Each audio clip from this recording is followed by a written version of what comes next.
वा ब्युटिफुल.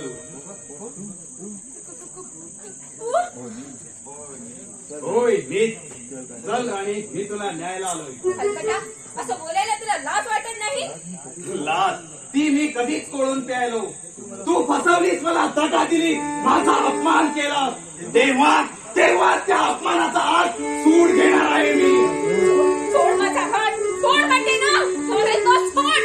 हलकटा, हा हात धरलाय तो सोडण्यासाठी नव्हे, आज तुझ्या या देहाचा चोळा गोळा करणार आहे मी. बेशरम माणसा. माझ्या थोबाडीत मारून तू चांगलं केलं नाही. माझा रागाचा पारा तू आणखी चेतावला. आज या तुझ्या मृत्यू जाण्याच्या तारुण्याचा उपभोग घेऊन नंतर त्याने नरके तोडून कोणत्या कुत्र्याला खायला लागणार.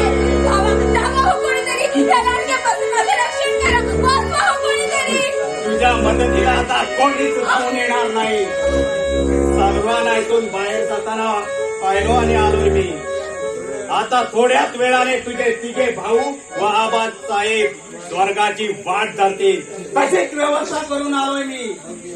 मग त्या वाड्याचा राजा मी आणि तू राणी. अरे तुझी या असुरी इच्छा कधीही पूर्ण होणार नाही. प्रत्यक्ष भगवान माझं रक्षण करण्यासाठी तुझा निमित्त घडून आणि सोड म्हणते ना मला. भगवान या कलियुगात आली कुठला भगवान. चल नाही, सोड, सोड. वाचवा, कोणीतरी वाचवा मला. सोड म्हणते ना. वाचवा, वाचवा कोणीतरी.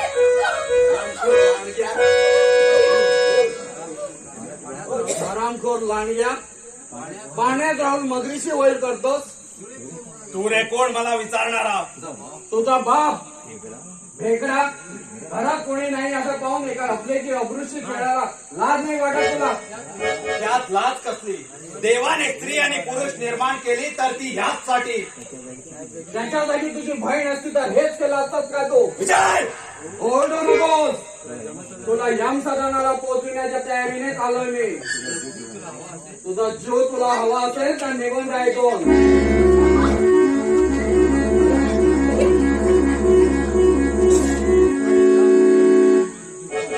आता या मगर मिठीतून तुझी सुटका नाही. आता ह्याच तुझ्या चाकूने तुझा कोतला बाहेर काढणार आहे मी. हा विजय, त्या पाप्याचा खून करून तुझा पवित्र हात विटाळू नकोस. नाही, आज याला मी जिवंत सोडणार नाही. आज याने माझ्या बहिणीवर हात टाकलाय, त्याला मी कधीच सोडणार नाही. त्याच्याच रक्ताने आज मी त्याला न्हावून घालणार आहे.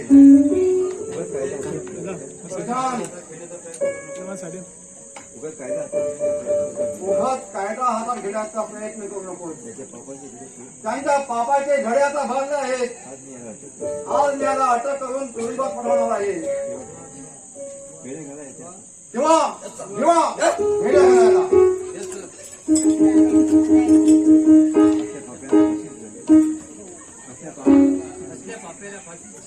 असल्या पाप्याला फाशीच झाली पाहिजे. फाशीच होण्याची शक्यता आहे. गेल्या 8 दिवसापूर्वी एका तरुणीवर यांनी बलात्कार करून तिचा खून केला आहे. त्याचे पुरावे गोळा केले आहेत मी. किंवा घेऊन चला याला.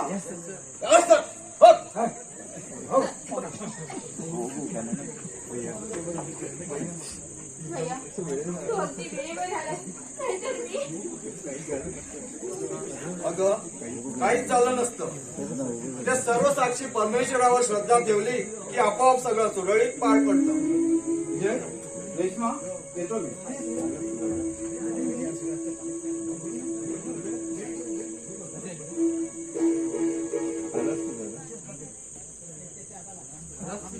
आलास तू दादा? होय आलो. एक सत्कार करून आलोय मी. कसले सत्कार्य दादा? गावातील गरीब शेतकऱ्याची कागदपत्रे बाबाकडे होती, पण ती राऊत साहेब इनामदाराने बाबांना ब्लॅकमेल करून आपल्याकडे ठेवली होती. त्यानं माझा हिसका दाखवून ती मी परत आणली. ती ज्यांची त्यांना परत केली मी. आज सर्व शेतकरी कर्जातून मुक्त झाले. फार चांगलं केलंस तू दादा. मला तुझा खूप अभिमान वाटतो. पण पण ते करीत असताना आज मी खरा कोण आहे हे कळून चुकलंय मला. हे कटू सत्य सांगितलंय रावसाहेबांनी मला. कसलं सत्य दादा? विजय, संजय, रेश्मा, मी तुमचा सक्का भाऊ नाही आहे काय? होय, मी तुमचा रक्ताचा भाऊ नाही. माझ्या जन्म रहस्याचा भेद करून मी आता इथून निघून जाणार आहे. दादा नाही, आम्ही तू परत व्हायला देणार नाही. काही सांगितलं तरी मी एक आश्री एक अनाथ आहे. अनाथ. होय, 30 वर्षापूर्वी माझ्या जन्म रहस्याची कथा आहे. ते गुण सत्य प्रकाशात आलं. 30 वर्षापूर्वी माझा जन्मदाता एका लहान अशा अपघातात निमित्त हे जग सोडून गेला. पतीच्या त्या अचानक निदानानं माझ्या आईवर ब्रह्मांड कोसळलं. मी 2 वर्षाचा होतो. मला घेऊन ती कुठे जाणार, काय खाणार, पोटाची खळगी भरण्यासाठी ती मोल मजुरी करू लागली. पण ते तेवढ्या पैशात भागत होतं म्हणून ती या घरात एक मोलकरणी म्हणून कामाला राहिली. पण थोडे दिवस केल्यावर तो काळाचा चक्र उलटा फिरला आणि मी कसलं तर निमित्त होऊन माझी आई हे जग सोडून गेली. माझी आई हे जग सोडून गेली. त्यानंतर मी ह्याच घरात वाढलो, मोठा झालो. एक आश्रित म्हणून नव्हे, त्या घराचा घटक म्हणून, एक कुलदीपक म्हणून बाबांनी मला स्वतःचाच मुलगा म्हणून वाढवला, शिक्षण दिला. तुम्ही सर्वांनी मला रक्ताच्या नात्यापेक्षाही भावा बहिणीचा प्रेम हे तुमचे उपकार या जन्मी तरी विसरण्यात काही नाही. उपकार तर उलट आम्ही तुझे मानायला हवे. आमची आई आम्हाला लहानपणी सोडून गेली. तेव्हापासून बाबांचं आमच्याकडे दुर्लक्ष झालं. पण दादा, तू धीराचा आधार म्हणून आम्हाला सांभाळलं, सावरलं. तूच आमचं जीवन घडवलं. दादा, रक्ताच्या नात्यापेक्षा न तू असं आमच्यावर प्रेम केलं. दादा, तू होताच म्हणून आम्ही हे सगळे तुला जीवन दिसतो.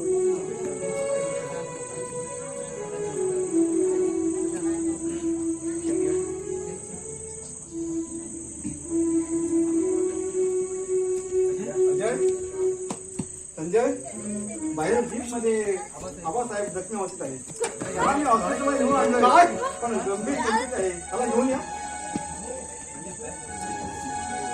म्हणजे काय झालं ते ना, हे रावसाहेब आबासाहेबांना गोळी मारून बैठाला कातडे नाही आला. आज यांचा मी फोनच करतो. विजय, काय करतो ते? त्यांच्या कर्माने ते आता मारणार आहेस. उलट कायदा हातात घेण्याबद्दल फुकटची सजा बसवावा लागेल तुला. किंवा विवा त्याला जीपमध्ये जाऊन बसवा. चला बाहेर जीपमध्ये जाऊन बसवा.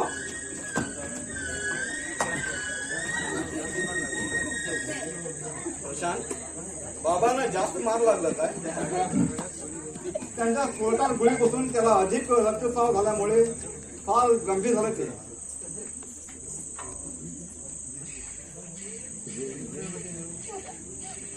अजय, विजय,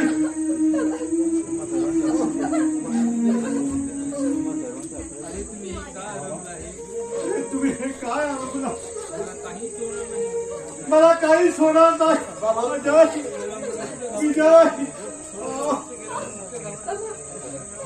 अरे थोडासा रक्त गेला म्हणून तुम्ही काय झाला? मला काहीच होणार नाही. अजय, काहीच होणार. तुम्हाला धक्का लागला. अगं वेळे आज मी खूप समाधानी आहे ग, खूप समाधानी. अगं विजय, संजय भेटा, रेश्मा, मी तुम्हा सर्वांचा अपराधी आहे रे. सर्वांचा मी अपराधी आहे. आतापर्यंत माझ्या हातून तुम्हा सर्वांची छळणूक झाली रे. बाबा सर्वांची छळणूक झाली. त्याबद्दल तुम्ही आता वाईट वाटू म्हणू नका बाबा. तुमचे सगळे कागदपत्रे त्यांना मी परत केली. आता सर्वांचे तुमच्या मदत चांगलं मत झालं. ते तुम्हाला उद्या भेटायला येणार आहे. पण त्यांची माझी भेट आता होणार नाही. बाबा असं बोलू नका. तुमची अत्यंत आम्हाला गरज आहे. अजय, अजय, अरे आज मी तुझा जन्मराशी मी तुला सांगणार आहे. अजय, तुझा जन्मराशी. बाबा बाबा ते कळलंय मला. काय पण ते ऐकून तुला माझा राग नाही आला रे. माझा तिरस्कार वाटला नाही कारण तुला. नाही बाबा, उलट तुमच्या पायाचा तीर्थ घ्यावा असं वाटतं मला. तुम्ही माझा जीवन घडवलं, मला मोठा केले. हे तुमचे उपकार बाबा मी विसरणार नाही. बाबा मी विसरणार नाही. अरे अरे उपकार परख्याचे आत्ताचे नव्हे. आणि बाबा सांगा त्याला, तो म्हणे हे घर सोडून जाणार नाही. होय रे वेड्या, असं करू नकोस रे अजय, असं करू नकोस रे अजय. अजय आता मी काही क्षणाचा शोधती आहे रे अजय. काही क्षणाचा. विजय, रेश्मा, अजय आता ह्या सर्वांचा समाज तुलाच करावा लागणार नाही.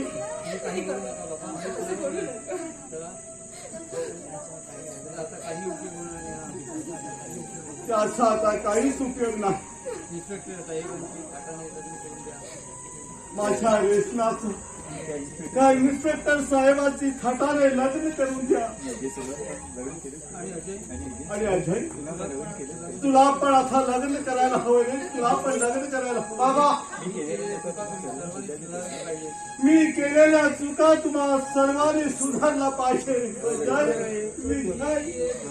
संजय